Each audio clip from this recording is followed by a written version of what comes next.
जंग के 22वें दिन ईरान की बहुत बड़ी वार्निंग। आईआरजीसी ने ट्रंप और नेतन्याहू को चेतावनी दी है। आईआरजीसी ने कहा है सद्दाम जैसा होगा दोनों का हाल। आईआरजीसी ने कहा है जंग हमारे लिए जीत है या फिर शहादत, तो सद्दाम हुसैन वाला हाल होगा। आपको याद होगा कि इराक के पूर्व राष्ट्रपति सद्दाम हुसैन, जिन पर आरोप लगा था और उसके बाद उनको सजा सुनाई गई थी विरोधियों की हत्या करने को लेकर और फिर फांसी दी गई थी। तो देखिए ईरान का टारगेट फाइनल है, ट्रंप और नेतन्याहू का सद्दाम वाला अंजाम। क्या जो कसम है वो अब ईरान ने खा ली है, क्योंकि सद्दाम हुसैन को जिस तरह से फांसी पर लटकाकर मारा गया था, क्या ईरान यही चाहता है? आईआरजीसी ने क्या कहा है? ट्रंप और नेतन्याहू का सद्दाम जैसा हश्र होगा।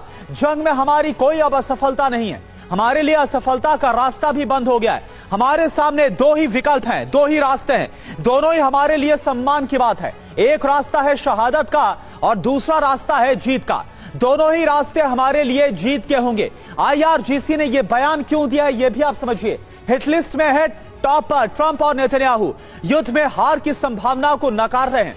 असफलता असंभव है जैसी सोच दिखाना भी, यह भी इस वक्त साफ तौर पर संकेत में नजर आ रहा है। दो ही विकल्प बताए गए हैं, शहादत या फिर जीत। आईआरजीसी की तरफ से दोनों को समान तौर पर सम्मानजनक ईरान ने बताया है। संघर्ष को जीत के नजरिए से पेश किया जा रहा है। और मनीष इस वक्त हमारे साथ जुड़े हैं और ज्यादा जानकारी के साथ। मनीष, ये तो आप बताइए ही कि कैसे ईरान की तरफ से इजराइल पर हमले हो रहे हैं, लेकिन साथ ही साथ ये भी बताइए कि क्या ये जो बयान है इसमें साफ तौर पर ऐसा लग रहा है कि ईरान ने ठान लिया है कि यह जंग तभी खत्म होगी जब वो ट्रंप और नेतन्याहू के साथ वही करेंगे जैसे सद्दाम हुसैन को फांसी पर लटकाकर मार दिया गया था? क्या यह संभव है?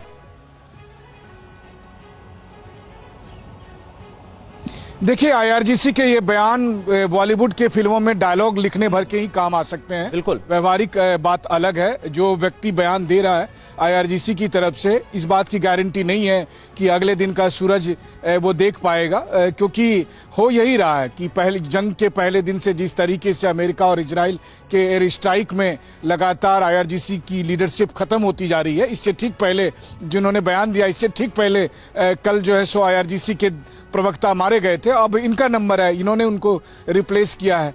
हकीकत यह है कि जब वो ये कहते हैं कि सद्दाम हुसैन जैसा हाल होगा, तो सद्दाम हुसैन का वो हाल किसने किया था? ईरान ने किया था? नहीं, उसका हाल इजराइल और अमेरिका ने मिलकर किया था। और ठीक उसी तरीके से आज की तारीख में देखिए ईरान की लीडरशिप का क्या हुआ। ईरान के सुप्रीम लीडर पहले ही दिन मारे गए, उसके बाद से सारी लीडरशिप खत्म होती जा रही है एक के बाद एक।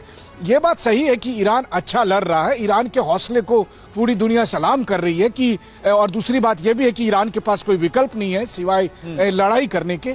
लेकिन हाँ, अगर ईरान की इस लड़ाई का परिणाम ईरान के पक्ष में जाएगा, तो मुझे लगता है ईरान के कट्टर समर्थकों को भी ये सोचना चाहिए कि जंग की ये हकीकत नहीं है। हकीकत ये है कि हर बीतते पल के साथ वहां पर लगातार दर्जनों एयर स्ट्राइक हो रहे हैं और एक के बाद एक आईआरजीसी के लीडरशिप और आईआरजीसी की सैन्य क्षमता सब खत्म होती जा रही है। हाँ, ये बात सही है कि ईरान की तरफ से मिसाइल